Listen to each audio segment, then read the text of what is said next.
Oh, what a great delivery. Was that an inside edge? Yes, he's off. He's gone. What a fantastic start for Ntini and for South Africa. And Australia already on the back foot. Fantastic start. Little inside edge. The big fish. He goes for one. It's 1 for 1. Australia 1 for 1. Phil Jakes. Forgotten man of Australian cricket, as far as I'm concerned, anyway. 10 seconds left, 2 down. Wow, what a start for Ntini. As Allan Donald just said, he's got his line absolutely right. First over, and it's telling. This is Ntini when he's in good form, and a good catch from the man with the buckets there. Oh, he goes for naught. It's 1 for 2. So, Damian Martin now to the crease.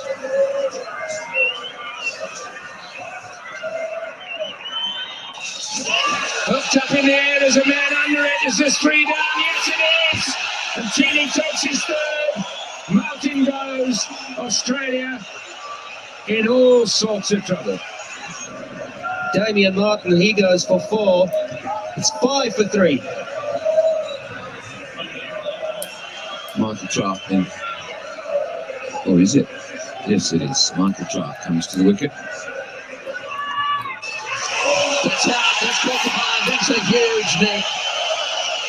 Short outside off stump, short dish outside off stump, going for the big booming drive on the up stuff. Have another look at it.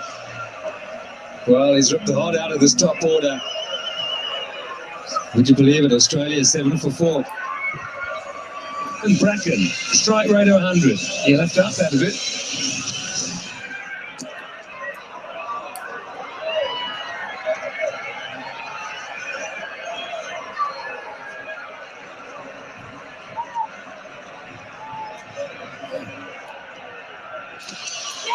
Well, that should have gone. Makhaya Ntini has picked up his ball. Brilliant stuff. It was only a question of time. Nathan Bracken departs. And straight on. And the easiest of catches to Boucher. Bracken gone for 10, 86 for 9.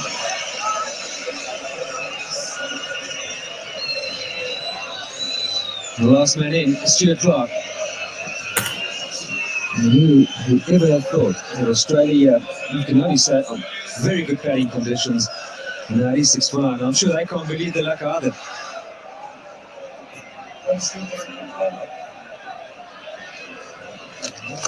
Watson's now decided to play a few shots. Hey, there it is. That's all 6. That's 6. That's 6. Done and dusted. Man of the match. Oh man, I just had to go there. I just had to start like that. Good evening, South Africa. Good evening, world, and good evening, Africa. And yeah, we are here Monday evening, 6 o'clock. The Real Dialogue. As you know, we are having none other than our boy Makhaya, the Mdingi Express, Ntini. He's with us. I don't even need to make any further due introduction. He's going to be joining me now. There he is, the Mdingi Express. Hello, Thank you for joining us. I just had to start like that. You're bringing memories, man. You're bringing memories. Those are great memories, I'm telling you. Can you still remember that match? Oh, yes, without a doubt. You know, no one else has done it. That record is mine. I know. We're gonna be talking about those things. We're gonna be talking about it. It looks like we already have people that have joined us. Before I start and say anything, let me I know how busy you are. Thank you for putting this hour aside and honoring us with this invitation and being with us on the Real Dialogue. We really appreciate having you, Makhaya. Thank you so much. Thank you, boss. Thank you, man. No problem. Okay, thanks so much. Now, I did not even do the introduction because time was taken by by the match that we put it there. But hey, we here on the Real Dialogue, as I mean, you and I, we've spoken about this. We don't just celebrate, we don't just honor, we don't just capture people that were at their peak or are in their peak of their various careers, but we spend time with people that understand that success in all its varied forms is meant to be there so that we can serve others. And I know you embody that, my friend. I know that you embody that. And we're going to talk about your life. We're going to talk about your life, all the records that have been broken. And we're going to spend some time on the Lord's experience and that 10-weekend haul. But before we get to there, it must have started somewhere. Mdingi, outside of King Williamstown. Talk to me about that. Yeah. Talk to me about your childhood, your growing up. Wow, you know, I think the hour is going to be too short for us if I start. I know. You know, sometimes. I know. But I think sometimes we tend to really forget, you know, how we were raised, and then the people that they were close to us, and then people that they really break boundaries, that they can, you know, make sure that our growth, it's something that it stays with us, and it's something that we will remember it until we go 6 feet under as well. You know, growing up in a village of Mdingi, as you mentioned, that's outside King Williamstown, it was, you know, a joy. It was a village that cares by, you know, with the small millions of it, or even less. Let me say, not even say millions. Let me say small hundreds, you know, of people that they actually living in that smaller village outside King Williamstown called Mdingi. You know, at times we take things for granted. You know, when we get to the position of where we are now, we tend to forget, you know, where we come from. You know, but some of us, unfortunately, we cannot do that. Sure. Because especially if you were not raised by your own biological parents, you were raised by extended families. You know, you tend to look back and ask yourself this small question and says, if I was raised by my own biological parents, will I be where I am today? You know, and then you say to yourself, if I didn't, you know, stick by the rules of the family that was raising you, will you be here today? You know, all of those questions, they come across to us, you know, as we getting older and older, and then we find ourselves in a position that you can call, or maybe not put it call, you can point and say, that's mine. Yeah, I'm not at that place that I stay in. Is not a place that I've actually been borrowed. It's a place that I can call my home. My kids can call it home as well. You know, so those are the things that they always remind us that it never underestimate the value of the person that loved you unconditionally. That person made every single mean that you should be equal as his own biological kids. You know, and then I think, you know, I was so grateful as well that I think, you know, Enoch Ntini made me one of his own biological kids. And then I think he didn't really, you know, care about his own kids. He made sure that I feel comfortable under his wing, and then I feel, you know, welcomed in his house. You know, so those are the things that you know, they really made a lot of difference in my growing up. Sure. You know, I think the teaching of respect, the teaching of being able to know the person that is next to you as well is as equal as you. You know, you know, when the Bible says love everyone like you love yourself, that on its own has sticked with me. And then he has never go away because I became a famous person, if I can put it that way. I became a well-known person, if I can put it that way. I became, someone who has things, Sure.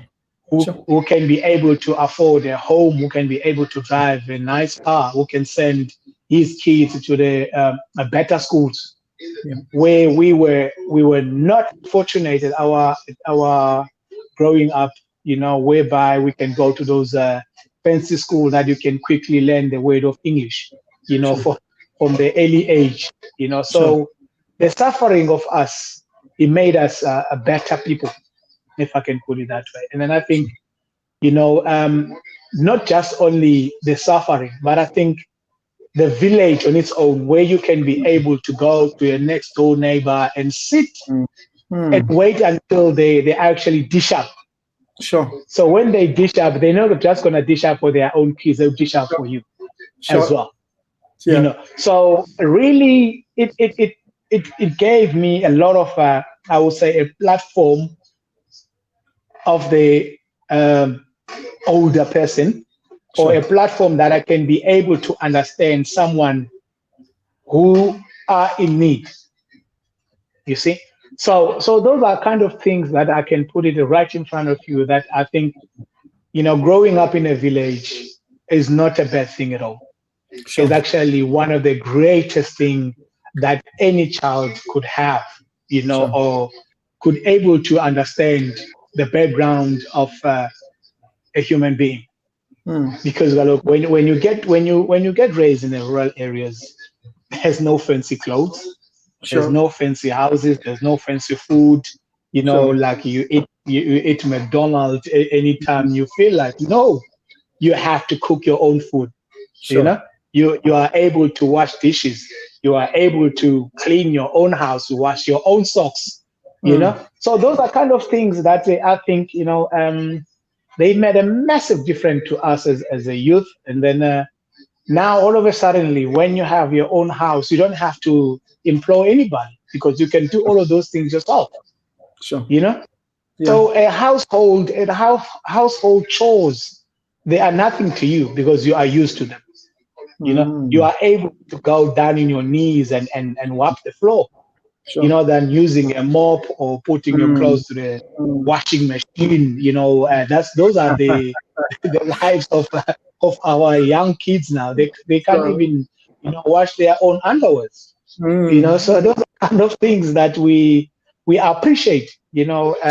Growing up in a village. And then I think the good thing about our villages, and then the good thing that we were taught as well, was you should know every single person in your village. You should know every single surname in your village. Because when someone comes to your village and need help, you can be able to take him straight to the house that is looking for, or the family that is looking for. So those things, they were not even something that you have to think about it. It's a given. That was a duty. Sure. That was your duty to do so.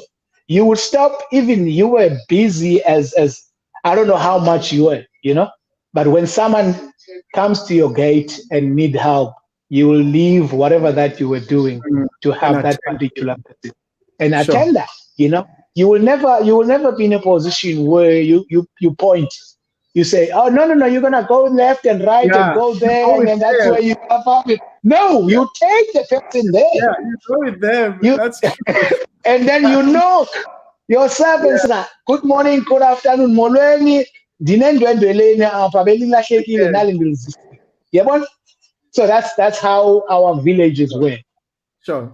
So it was a matter of I think we were blessed, if I can put it that way. We were blessed that we were raised in the villages. Definitely, Makhaya. And we got to touch that. I must look. Let me confess. When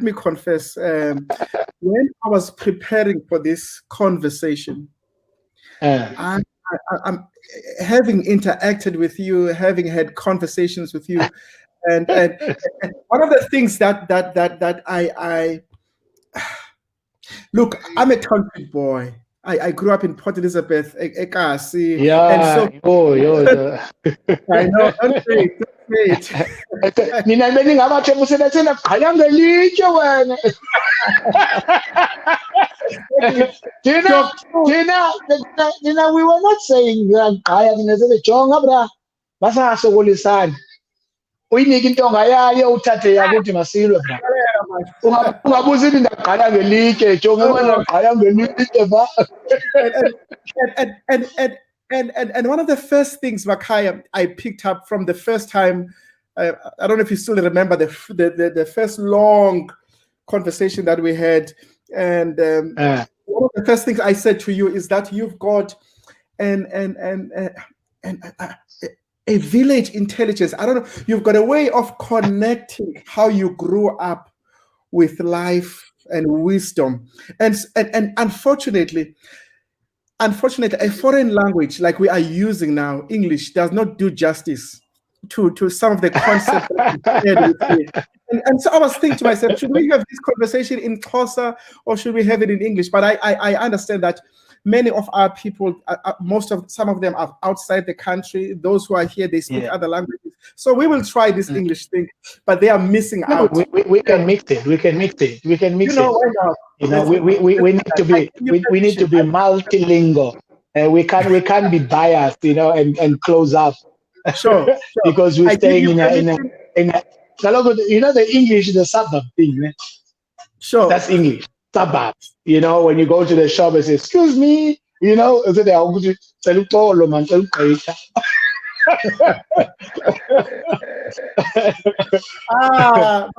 All right. I don't want us to miss this. Yeah. I don't want us to miss this. So you grow up Utata or Enoch Ntini, and then I don't know, it's fate or what, or God's sense of humor. 5 years before you come, and I got to discover that Utata Enoch loved cricket as well. Oh yeah, he was a batsman. Yeah, he played Vakas Rant. Yeah, yes, yeah, another language like Vakas Rant. and he loved it. Oh, you're talking about loving it. He lived it. Yeah. You know, my dad.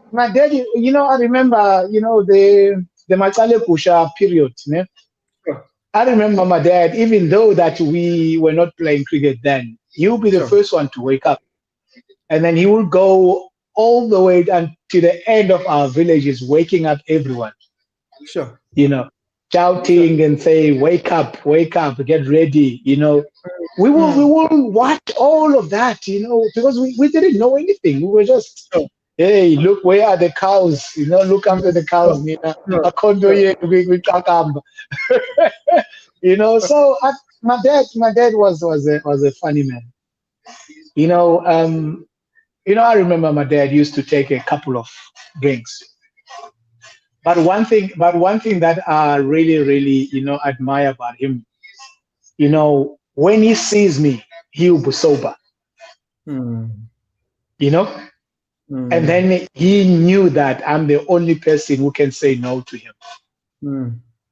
I'm the only person who can stand in front of him and says, Dad, let's go home. And then he will not even resist. He will pick up and then whatever that he was carrying and say, come, let's go home, son. You know, so those kind of things, they still linger. And then I think God has made a massive, you know, a dent in my life by taking him before I started my career. Yeah. You know, I think, you know, he will have been one of the guys that they will have experienced every single country that I've been to. Sure. And every single, you know, experience that I've experienced, you know, because for me, I think I owe him a lot. You know, I owe him a lot, and then I think, you know, when you look at your life, where it is now, and then you look back, and then you ask yourself, how did I manage, you know, to become the person that I am? Sure. And then hereby, I was not his biological child. Sure. You know? So those kind of small things, they still linger, in my thoughts every day, and then I said, if I was the person who believes in rituals, I think every day I would do things for him, Sure. Yeah. But okay, unfortunately, I don't. Yeah. And So look, Makhaya, yeah, it just speaks of the wisdom of this classic and timeless proverb. It takes the village and to raise a child. But when we were speaking earlier on today, you said something that was very. I told you I'm going to raise it. I thought that was powerful, and I'm glad you raised it. But you said it takes the child to know the village.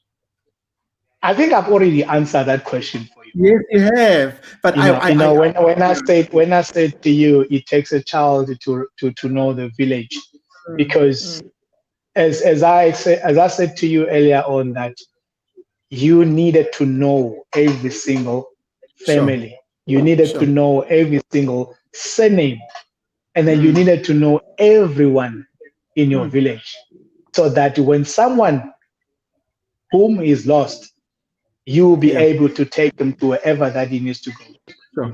So that was the reason when I said to you, it takes a child to know a village. Because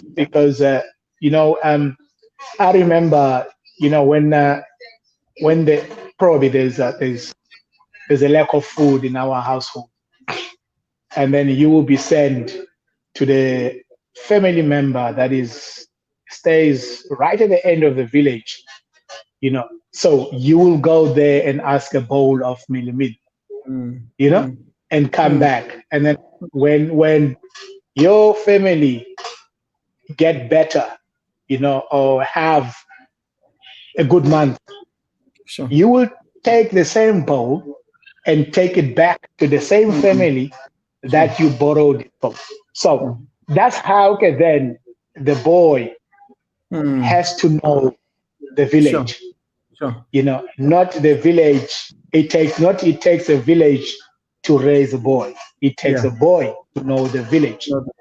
So by doing all of that and understanding the cultures and being able to not to be shy to go to your neighbor and sit until they dish up. That's on its own. It's a part of your growing up, and then that on its own is a part of you understanding the people that you are living with. That there is no shyness, and then there's no judgment. There's no judgment. The reason why I say that there is no judgment, because you might find out in that particular family, they don't have a boy. So you become the boy of that family. Your parents, they would send you to go and help that family, to look after everything that the boy will do in that particular family. So that's how our rural, was so united. When I said to you, there was no judgment, because you can be able to be sent and go and stay in that particular house, and look after that family, regarding of making sure that the kettles, the horses, the goats, they come home in time. So those kind of things, they really made a massive difference to us. And then within all of that, let me say, uyazazi mos ezanto zethu zasesikolweni, omnye ukuthi kwi-athletics, omnye ukuthi kwi-rugby, omnye ukuthi ku-music, ne? But within all of that, you don't have a shirt, to go to the choir, ne? You don't have shoes for you to be able to go to athletics, ne? You don't have shorts for you to be able to go and play rugby. But because of the village, they don't have that kind of judgment, because they can loan each other anything. You are able to go to a family member, even though it's not your actually family member, and ask, can I use your son's shorts? Can I use your son's running shoes? So we were able to to share, if I can put it that way. That's a good word. We were able to share whatever that the other person does not have, for that person to look good, of whatever that he was doing. Sure. And then after you finish with that, you wash the clothes that you were borrowed from, and then you send it back clean. Sure. Now, Makhaya, it is everybody's. Now, here is this a village boy, barefooted, heading. You're quite right. And then talk to me to the first. I mean, I remember. I think I read, or you may have mentioned it. I don't know, but the first time you guys were called to try this cricket thing, apparently it was you and your friend. We were two friends of mine. We were three of us. Now talk to me about the first experience. How did that happen? Take me from there to Dale. Wow. Okay. That what I think when you say God has his own plan for everyone. Sure. If I can put it in a very simple manner, I will say I was at the right time. Oh no, I'll put it that way. I was at the right place at the right time. So thinking back, I think they used to call it Baker's mini cricket. Yes, I remember. Where Greg Hayes, he started with Kaya Majola with Dr. Ali Bakar, where they were going all around the villages to look for the black cricketers. Sure. And then they started to go to the schools, and then by the schools they were, just introduce this kind of a game. But because we knew the game, but we never played the game. The game was only played in December, and then that's it. And then we will wait until another December, because the people that were working in the mines and all of them, they're going to the whatever Johannesburg, and then they come back in December holidays, and then that's when the tournaments will start. Yeah. So for us, it was something that we would never put our minds into it. So when that day, we were just crossing the ground, which is we play rugby in the same ground, Sure. And then as we passing by, we saw a lot of cars and a lot of kids, playing. And then we stood, about, I would say, 100 meters away, from them. But as we were standing there, one of our friends, younger brother, was playing there. And then he called us. In actual fact, he shouted to us and said, "Come and join us." And then Raymond Boy, and Chris Tadu and Nick Selani, they actually welcomed us. They asked our age, and then we says we are 14. And says, "Okay, guys, you're a little bit older than the team, the kids that we are actually coaching.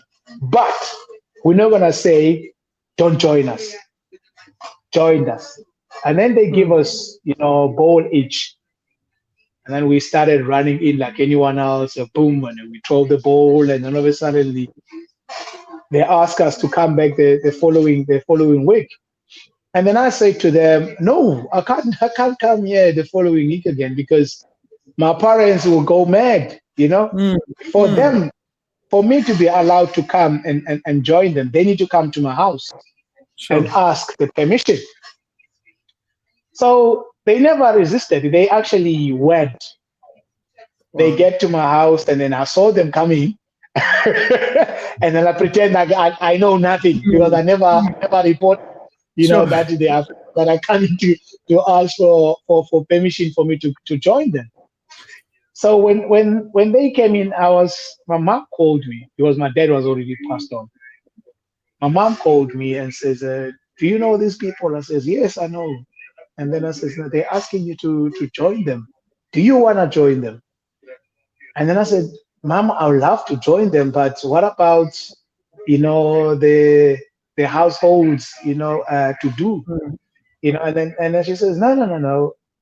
They must tell you what time do you need to be there, and then they must release you earlier, so that you can go and fetch water. You can be able to, to collect the cows and all kind of stuff. So it works perfectly.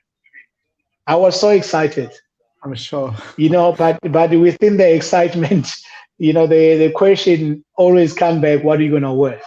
Because you're a barefoot person. Sure. You only have the shoes that you have are school shoes.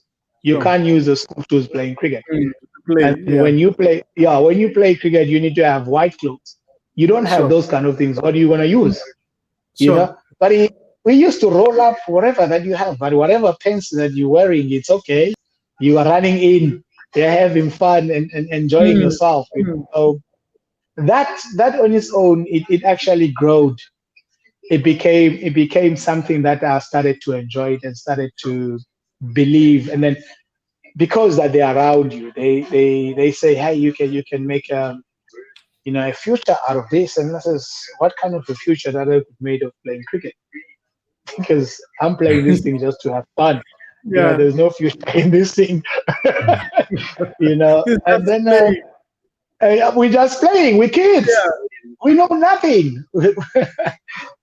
And then things turn very quickly into the direction of being chosen. Being one of those kids that I get chosen to go to Australia, and then it was another tick, on the box, and then the worst thing with listen to this, the worst thing within all of that, I'm a rural boy, ne? Sure. Are you gonna take a rural boy and send it to Australia without even him knowing how to speak the word of English? Hey man, I'm a rural boy. I know nothing about English. I only know yes or no. Even it doesn't matter where did I say. Those little things, they really they didn't matter to me. Sure. Because everything was about enjoying yourself, have fun. Being sent to Australia was a great achievement, as a rural boy. Even though, it became a difficult thing because of, I will say this, the communication was so broken. Yeah. They ended up using action, to translate whatever that they want me to do, Sure. which was not a bad thing. Sure. Because I knew it that English is not there. Sure. But I am going wherever they taking me. I'm there. I want to go because they say it's cricket. Yeah. Australia has been known of cricket, and then I started watching the West Indies. I started enjoying, the likes of Viv Richardson, Marco Marshall. Wow. If I can go back and talk about the West Indies in those days, I was one of those ones that you remember the days that when you go and watch TV with your neighbor, you watch Malcolm Knight, and then you come back, all of you are saying everything that was happening there. That's the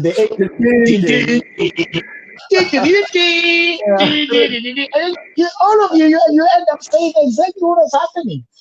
So it was how fun it was to play cricket. Being taken away, and then in the same thing when you're talking about the village, the people of my village, they went all out, to make sure that I don't suffer in Australia. They collect some money among themselves. Serious. Wow. They collect some money right through the village, and then they brought it at home, and then they say, we don't know what Australia is, because do you remember that? Do you remember that most when you used to see the aeroplane passing your village? Yeah. And then you look at it and they started shouting, no, no, no, no, no, no, no, no, no, no. And then, and you,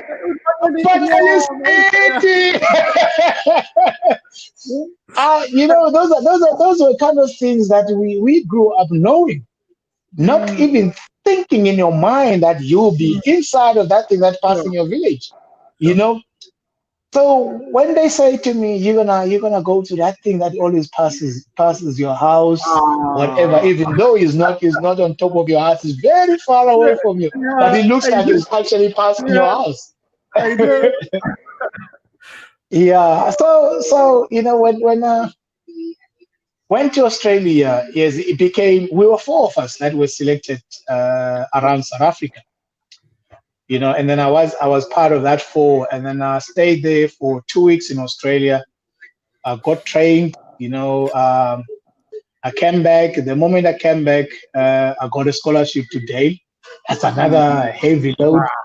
And then I sure. remember that, I No remember English. that as well. No English, bruh. I had Manop Kiri with me and all of that. And then every time I get to the class, they're asking me, what was this Nopkiri of yours? I says, don't worry, it's mine. He's my friend, so it doesn't go You away. took a knock, did you It's take a knock to Dale? Nopkiri. Yes, I had my Nopkiri with me. He was, hey, I'm telling you. So it was fun. But I think the Nopkiri was one of the greatest thing that I had at school, because I was never bullied. Even Mm, though I was struggling to understand, or the English, even if in a class, when the teachers were teaching us, I would really struggle to get things together. But within all of that, one guy saw that, and then this guy is a farm boy. Mark Wainwright. Mark Wainwright decided to leave his own desk and come and sit next to me. wow. So this guy, he has noticed that I don't have books. That's number one. Mm, I have one, what is it, A4, ne? Yeah. yeah, yeah. I had one A4. Mm, That's the only book I have, because listen to this, I couldn't afford anything. I couldn't afford the uniform. I couldn't afford books. I couldn't afford. In actual fact, I was going to school empty-handed. mm, And then the uniform that I was wearing at school, I got it from Lost and Found. wow. They had to go to Lost and Found to find a school uniform for me. Wow.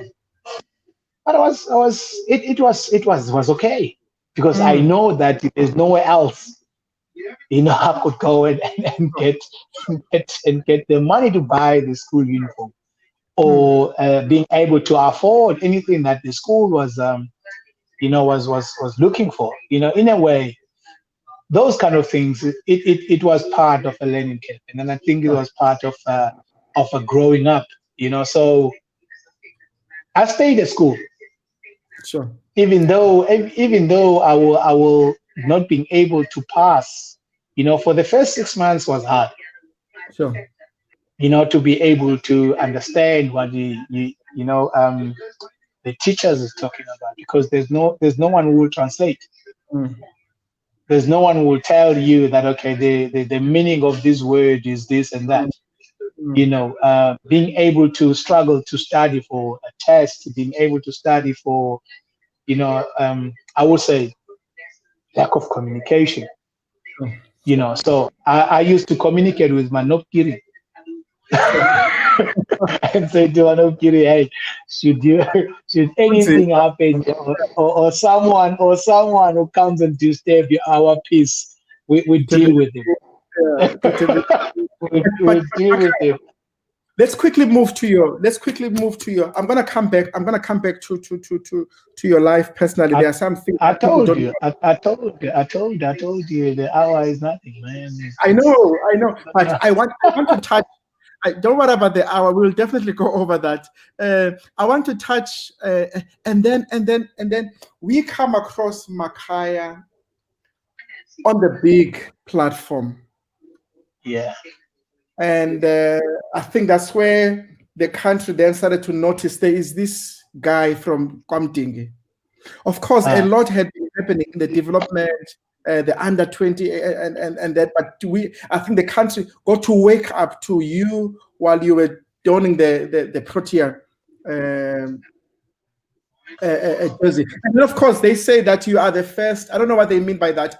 Ethnically black. All I know is South African. Yes, all I know is that you are the first person that speaks my language that was wearing that thing.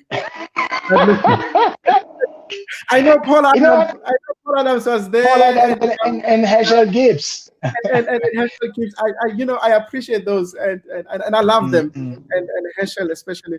And but all I know is that there is this guy whose name rings so familiar in my tongue. There is this guy who knows my clan, who and let me tell you, and it's not just me, you made me own cricket for the first time. Line as well. Now talk to me now. Here you are, village boy. Surely there must be some self-doubt, insecurities, world stage. Talk to me about that experience, my friend.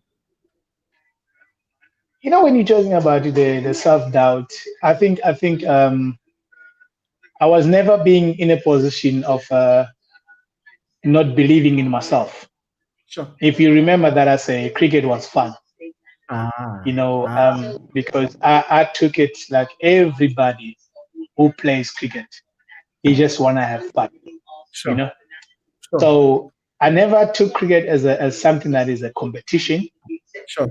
I took cricket that when we wear the same clothes, sure, we're on we the are same the team. same color. We are the same color. It doesn't matter where you come from, because we have one vision. And our vision is to win games. Whatever that happens after the game, it was none of my business. I will see you tomorrow, and then we'll be wearing the same clothes. For you to go to a different direction after the game is finished, that's yours. That's your take. You're the one who wants to go that way. I'm gonna go wherever that I get taken. The experience of playing South Africa, it started ring a bell when people started talking about their accolades. When they say, "Oh, okay, you if you play and then you take certain wickets, that's your accolade. If you play the certain games and then you take the certain wickets," all of a sudden, I started to understand, the rankings. Sure. I never thought there was such thing as rankings in cricket. Sure. Playing cricket.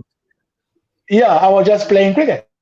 Yeah. For me to take a wicket, it was something that it became a joy. Sure. It became a joy, and then you can see, people enjoying the moments as well. So as you, so it grow. I end up growing into it, and then it became one of the things that every time that I wear the green and gold, I want to be man of the match. Ne? I want to be on that board. It doesn't matter how many wickets that I took, but as long my name is there, so those are the things that they were my targets. Sure. Is to make sure that my name is on the board. My name is there, regardless of what I do. If I took a catch, that my name will be on the board. If I had a ball in my hand and I take a wicket, my name will be that. It will be on that board. So getting an accolade and being recognized, it became something that was second fourth, if I can put it in the right way. It was not a first come, and then making money out of it. I end up. Let me tell you this story, because I end up having this agency, but it was Hansi's agency. Sure. This guy go and look for sponsors. It comes to me and says, "Listen, I've got a sponsor for you," and then the sponsor will give you the money. And then I said to him, "What I'm gonna do with money?" And then this guy looks at me and says, "The money is yours," and says, "No, I don't want it."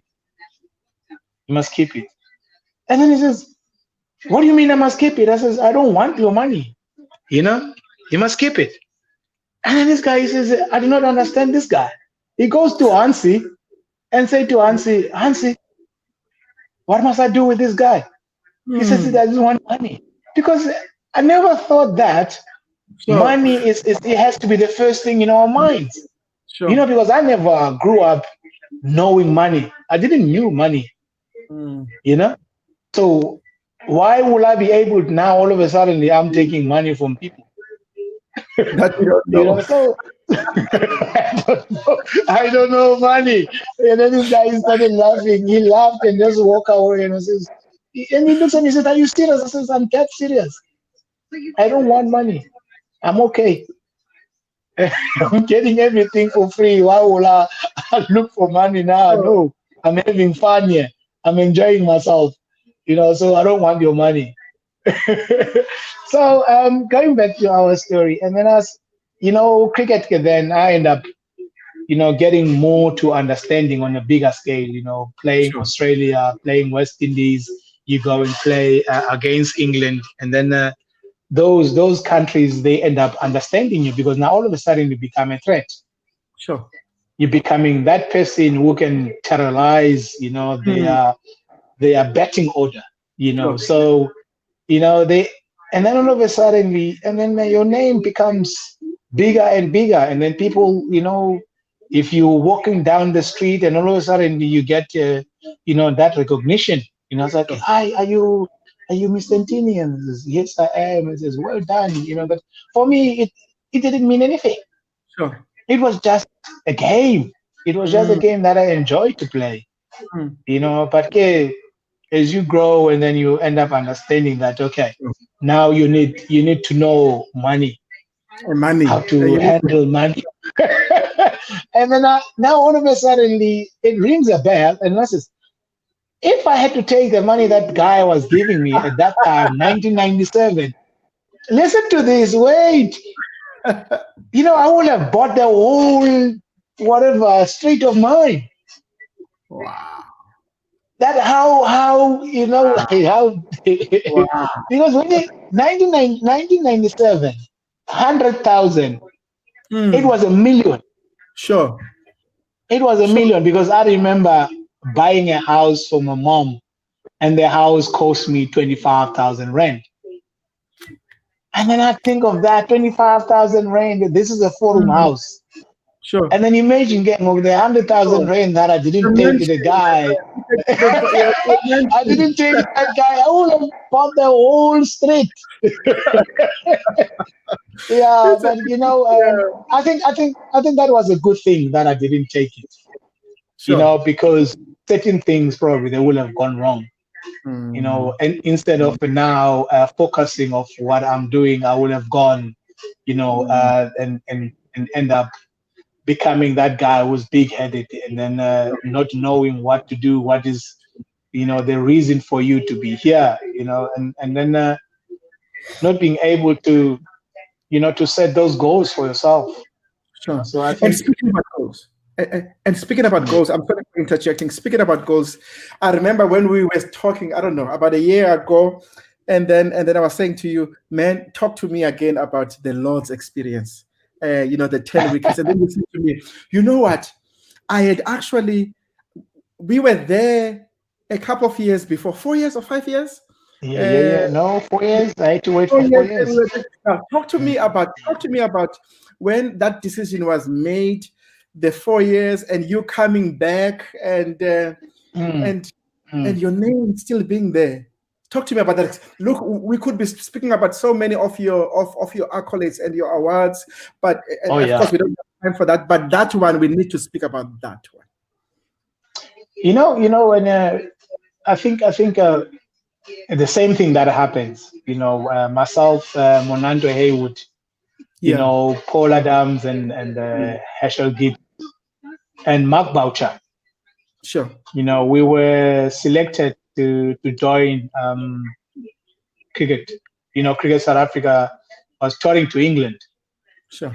You know, when they selected us, they actually said to us, you guys this is your learning curve. You know, we are taking you because we can see that you can be able to play for this country in the years to come.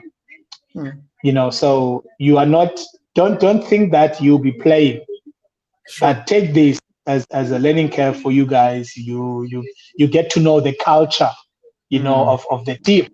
It was fun, but you know, the one thing that really hit me, it's when we get to Lords.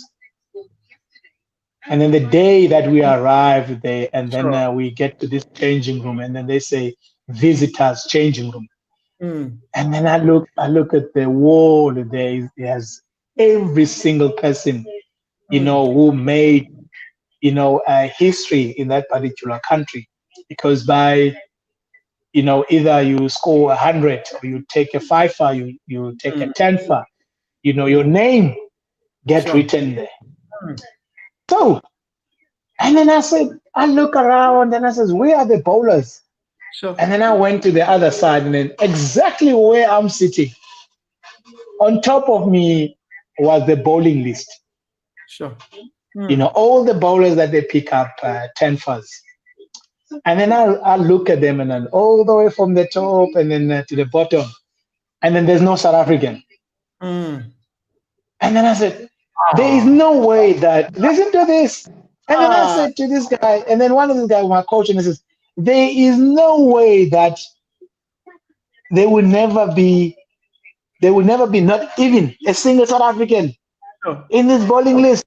And I said, if I had a chance to come back in this country, and then I actually get selected to play in this particular ground, I want to leave my name here. I am going to leave my name, not even on the other side. I want to leave my name on the 10-fer. And then this guy looks at me and says, what do you mean? I says, no, I'm going to be the first one to leave my name here. And then I'm going to be the first South African to do so.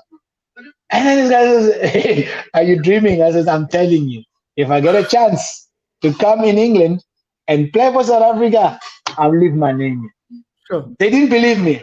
They didn't believe me. So 4 years later, back in England, and then I get selected. And I said, my hero is here, Malcolm Marshall. And then in the second last, and then I want to be just underneath him. Yep. And then when that happened, and then I said to them, I told you so, that my name will be here. It doesn't matter. 4 years later. And then I am still the only one on that bowling list. No one else. That's my boy.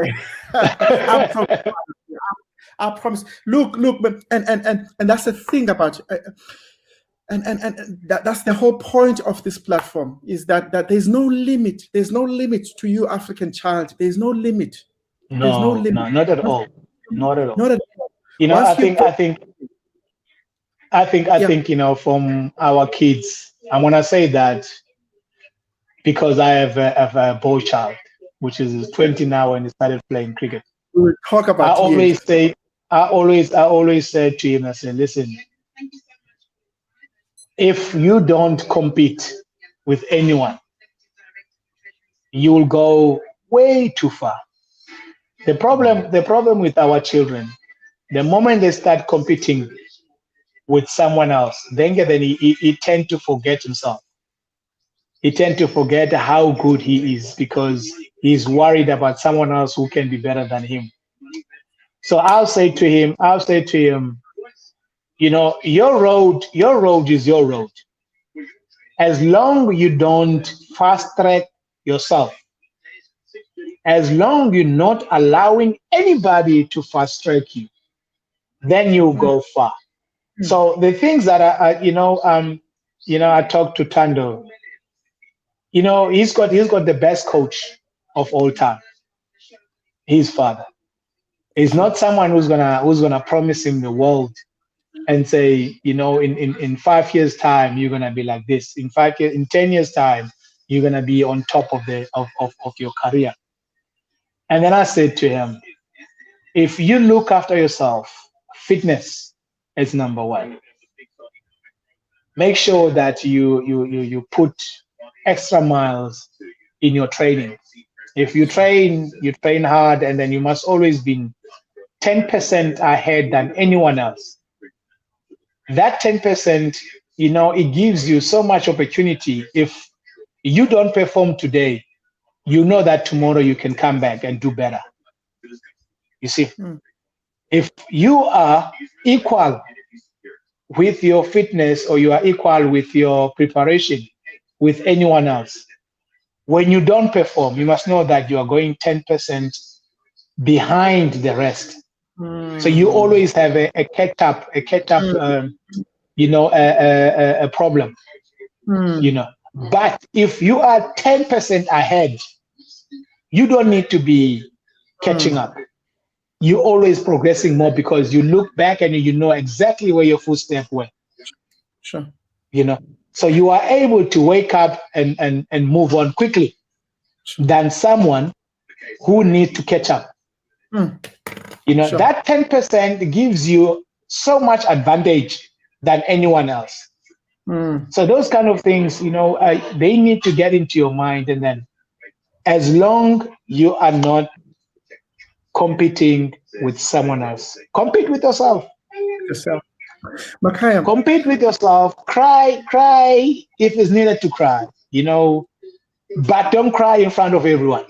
No one must know what are you going through.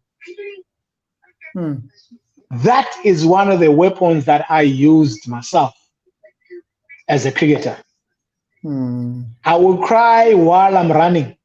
I would cry while I'm in my own room, because everything I could see that, hey, you under pressure, but you becoming under pressure, the only one thing that can help you is either, if you are a bowler, let the ball talk. If you are a batsman, let your bat talk. Those two things, they must talk for you. Sure. And then they will answer every single one that is doubting you. Sure. Because of that 10%. Because of that 10%. The 10% that you always ahead of them, that's the 10% they should not know. And that's the 10% will make you the greater man. And the 10% will make you a greater person with everyone who surrounded you. So what I'm trying to say to you, our kids, they need to understand that they are under pressure no matter what. They will be forever being the first one to be questioned than anyone else. But because of they have that 10% that they're playing around with, the wall that they're building is the wall that has no crack. So when the next person that is looking at you, he must look in that wall, and that wall must never be the one that they can be able to see through. It must be the wall that is solid. That wall is the wall that you can be able to cry on the other side of it, but they will never know, because you are the happiest guy around them. When they look at you, they have no doubt that you are happy. But you are so much under pressure, and then the pain that you are in, nobody else can ever understand it. Nobody else. But you need to find a way that you can be able to beat the man that is next to you. The man that next to you must compete with you, not you competing with them. He must compete with you. No, it's a serious note. The man that is next to you, he must compete with you, not you competing with them. No, I remember all of this. I remember all of this because I remember all of this because when it comes to fitness, they will all line up, and then I'll be standing just far away. I will never be in a position. Okay, I want to be on the first starting lineup. All of them, they run away from me because they know that I wanna put them under pressure from word go. Nobody wants to be on my group. By the way, with regards, I've been, same gym with you. With regards to that, in fact, somebody has just commented now. Panda Kamate says, "I have cycled with Maduna. His fitness levels are on top, and he's the boss of him. He's super fit." That is so true. It is. And as I told you before we start as well, I just came back from our 50K cycling. So look, the insight. Look, what you've just shared with me has just explained. You've just put everything in context, especially with the developments that have been happening. Because a lot of people saying, "But why is Makhaya only speaking now?" But we thought he was happy, and such that now you've just given the context, and a lot of people will never know how we as a people know how to put a face. We know how to give the smile that you want to see in us. We've been taught like that. We give them what they call it. Judge the book by its cover.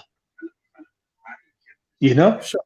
So when they're looking at you and then they say that this guy is the happiest chef of all time. Yes, I was happy because I was actually making sure that making sure that everything that I touch, it turns to gold. Yeah.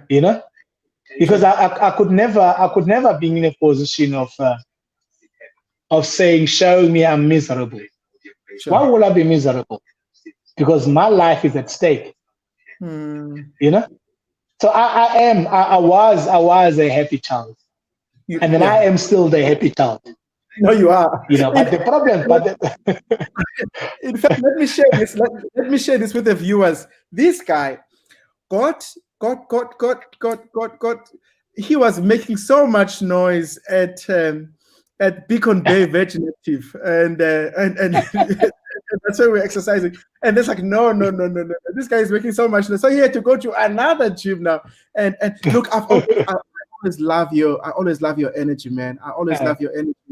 But it's huge. But there is something that is even huger than your energy. It is your heart, your love for people, your love for people. But before we speak about people, there's another side of you that people don't know, and that is you as a father.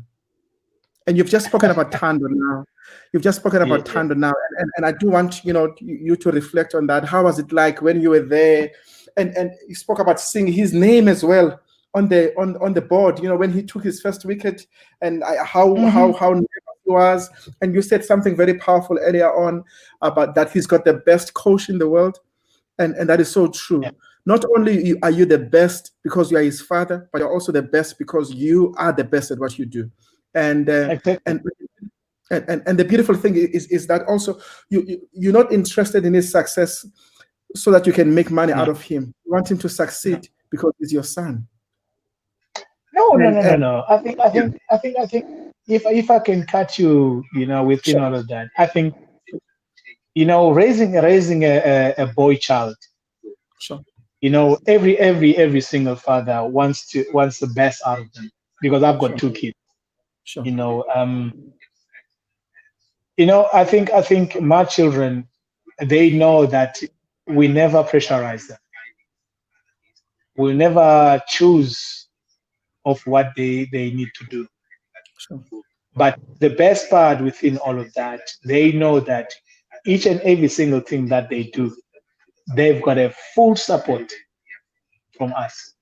So that's the greatest thing. And then I think each and every single parent that is out there, the only thing that you can have a happy family, it's for you as a parent to support your children. When they look at you, they must be able to come back and say, what do you think of this?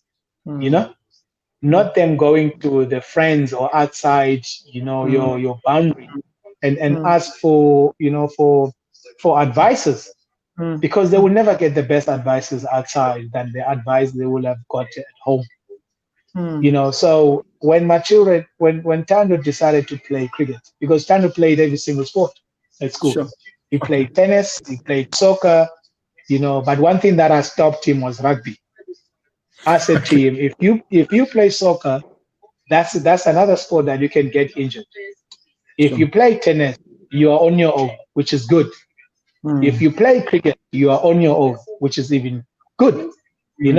So try to choose a sport that you can be able to just be you. And then he played hockey as well. So he had so much to choose on. So within all of that, I was there. Sure. I didn't say that I can only come there when you play cricket. No, every single thing that he was doing, we were there to support him. So until he get to the age of saying, I am going to play cricket, and then his cricket started as a batsman. If you go to Selborne Primary, he's got hundreds, that he has scored. You go past the notice board of Selborne, his name is all over it. He's got accolades, and then he goes, beyond that, and then he leaves Selborne, he goes to Cape Town, Wynberg, and then he gets there, he still excels. The good thing about all of this, I'm not involved. Sure. You see, I'm involved behind closed doors. Sure. When he comes home, I'll tell him that, okay, this is what you need to do. And then he will go and practice that. You see, and then he comes back the next day, he says, I did practice that, and then he works. I'm not there, which is the greatest thing. So there's no one who will say that I've coached my son. No. My son coached himself. Wow. That it behind closed doors, I'll watch him, and then I'll correct him and say, this is what you need to watch off for you to be successful on anything that you want to do. Be careful of A, B, C, D. With your cricket, this is what you need to be, and look for. And being able to achieve A, B, C, D, you need to do it this way, than the other way. So those kind of things. And I think I love about him, he will go to his coach and say, I want to do this like this. He will never go to him and says, no, my dad says I must do it this way. He'll say, let's try it this way. He's almost have a way of making the person that is look after him not to feel that he's not doing his job. He will say, I'm comfortable this way. Let's try and train it this way. So this is the way I feel comfortable of. So that was one of the most important things for me, to do for him. Not to put him under pressure and say, this is what I want you to do. If you want to follow my footsteps, this is what you need to do. And then I always say to him, I says, my book is closed. My one is closed. Long time. It's been concreted. You will never see it again. You need to open your one. But by doing that, I am the one who's going to be just behind you and guide you, and protect you for not going in a wrong direction. That's the only thing that I will do. But this is your journey. My journey is done. Makhaya is just the name. The surname is just something that you are carrying. Now you are Tando. You as Tando, you need to make sure that you open your own journey. And then that journey of yours, it has so much love in it. Because you have someone who has played the game, who knows every ins and out of it. The downfalls he knows. And then I even say to him, just remember one thing. When you fall, I'll be right there to pick you up and say, come, go again.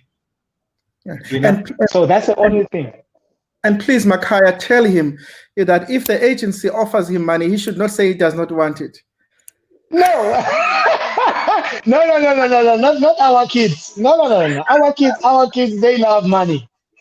They grew up in a money places now. So I think for them, that would be the first thing they want.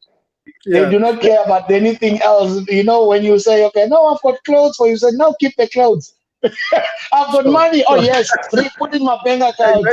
That's so true.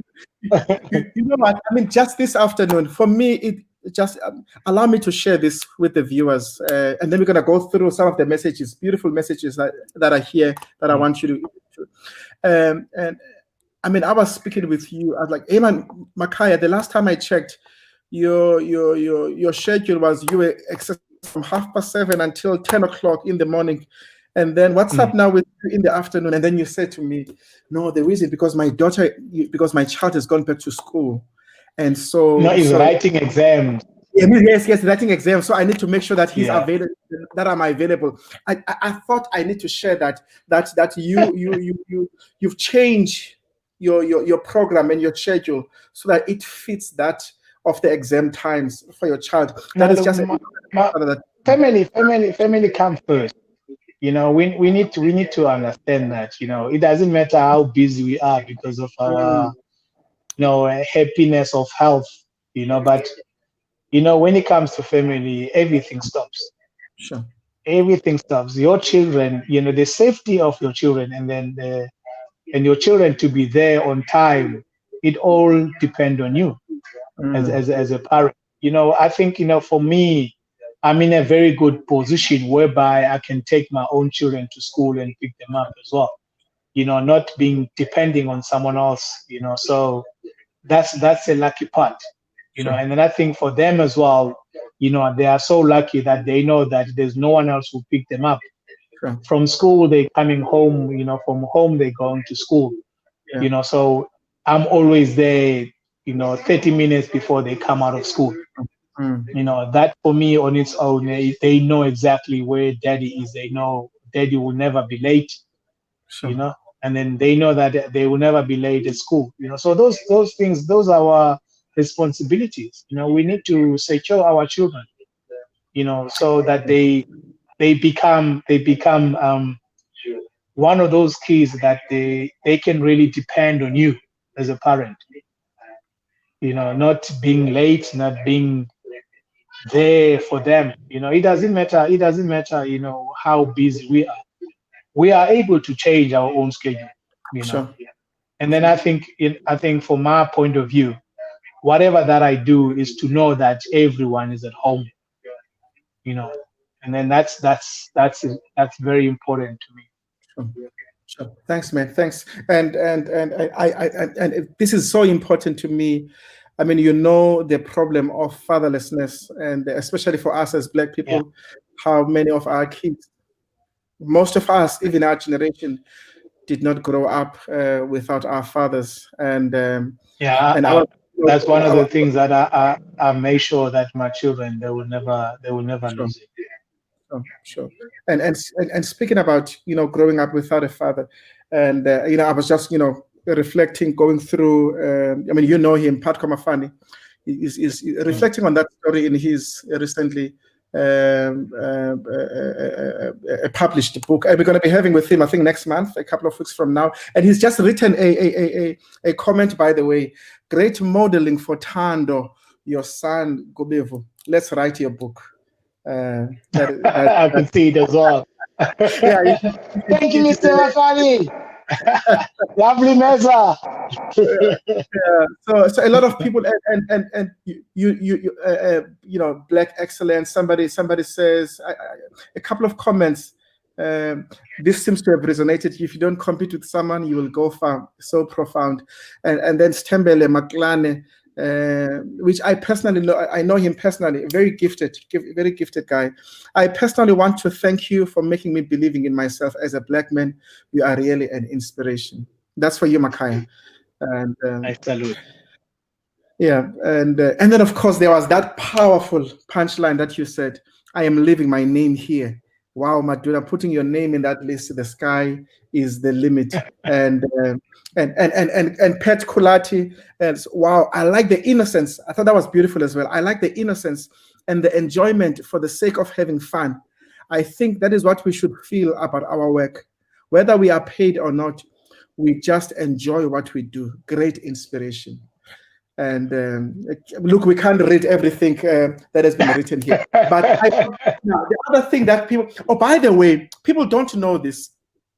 that look, it has come through in your conversation because you make a lot of reference to God, that you are a Christian, number one, that I'm your pastor as well. I may not pastor you. So watch what he's saying.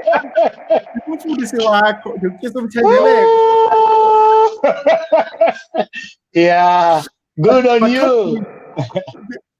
talk to me. What does your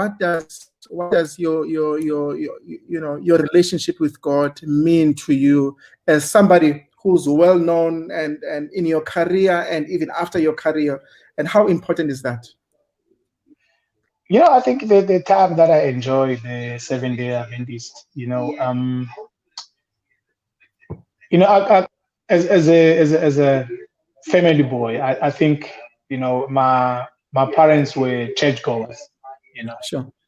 but the moment I moved to town and then I joined the Adventist, and then that became something different, and then it Sure. really opens up a different cup of tea. If you remember, I said to you in the beginning that my father, if I was doing the rituals, Sure. Yes. I will actually be doing that every weekend. But because I do not do it, it's because of the scripture that I've wrote in the Bible in saying that abo bafileyo balele, ne? Sure. Those, yeah. Abeva, Yeah. abeva, abancwanwa, Mm. ababoni. Sure. So Yeah. that on its own, it really gave me a different idea when it comes to what you call ancestors, Sure. And Yeah. then joining the 7 Day Adventist, Adventist, 7 Days Adventist. Yes, correct that. Sure. 7 Days Adventist. Sure. And understanding, the whole Bible thing and believing in God and how God has became, part of our lives. It really gave me a lot of power on believing that God is there, regardless of what. We can say everything we want to say about how we believe, and then from our point of view, I really believed God that He is someone who really look after us, Mm. and then I think from our point of view, where I am now, if He was not His blessings, I wouldn't have been where I am. I take it back in the old days and saying that if I didn't be at the place that God wanted me to be at that day that I was chosen to play cricket, Sure. I will have never been in a position that I am today.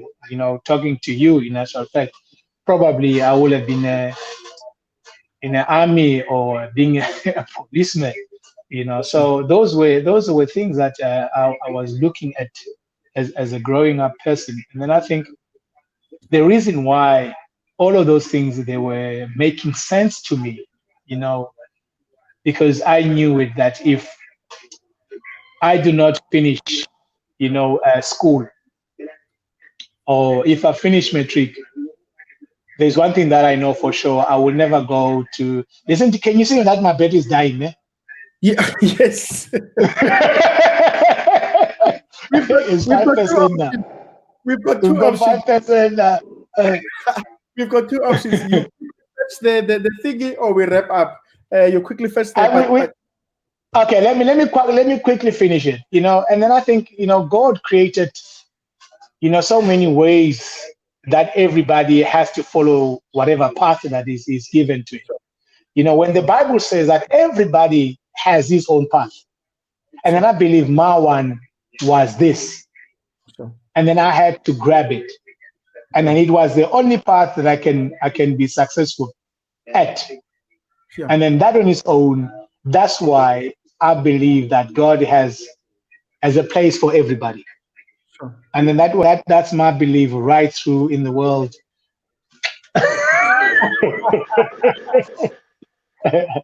That's one of the greatest things that I believe, that when I was crying when times were tough.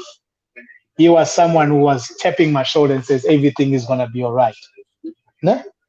Sure. There was no one else next to me. It was only him who would say everything will be okay. Yeah. And then he always gave me the good smile the following day. Sure. So he became my pillar and strength. The Bible I read every day, and then, we as a family as well, we pray every day. We don't go to bed without praying, so that on its own, it tells a lot about us as a family, because we are thankful, to God that he has made us, in so far. We can't say we walk this route on our own. No, that's a lie. He walked with us. We're just following in his footsteps. That's true. That's all true. Thank you, man, for sharing that. Thank you for sharing that. I am I don't know where the hour went. Okay, tell you what, let me say this from my heart. I don't know if it's your daughter. You are skewed now. You are sideways. Can you see? Makhaya. Oh, it's the battery. The battery seems to have, and then we will see if he's able to fix it. And but in any case, I don't know about you. I was quite inspired by that conversation, and all I wanted to tell him is that we as Africans, and we are very proud of his accomplishments, because his accomplishments are our accomplishments, and we continue to pray for him. I was going to tell him that. And look, we have to end it here. And thank you so much for joining us, guys. Thank you so much. I am so encouraged by the messages that I see written here. People that have been encouraged to pursue their own dreams, to pursue excellence as Africans, and Black people in particular. And like I said during the conversation, your dreams are valid. There's no limit. There's no limit. With you and God, there is nothing that you cannot do. There is absolutely nothing that you cannot do. Give your best. And I love this. I hope I'm not preachy when I say this. There is human effort and divine power combined together can move mountains. Let me put it like this. Do everything. Give your best in everything that you do. That project at work, your studies, give your best at everything you do, as if everything depends on you. And once you've done that, trust in God as if you did nothing. And may God bless you. And next week, by the way, we have somebody that has done exactly that. Professor LT Links, go Google him. He's done incredible work. He's got a huge heart. He has done incredible work. And I'm going to be having him, LT Links. Google him if you don't know him. You will enjoy the conversation. Once again, in the words of Robert Mangaliso Sobukwe, remember Africa. May God bless you. Bye-bye.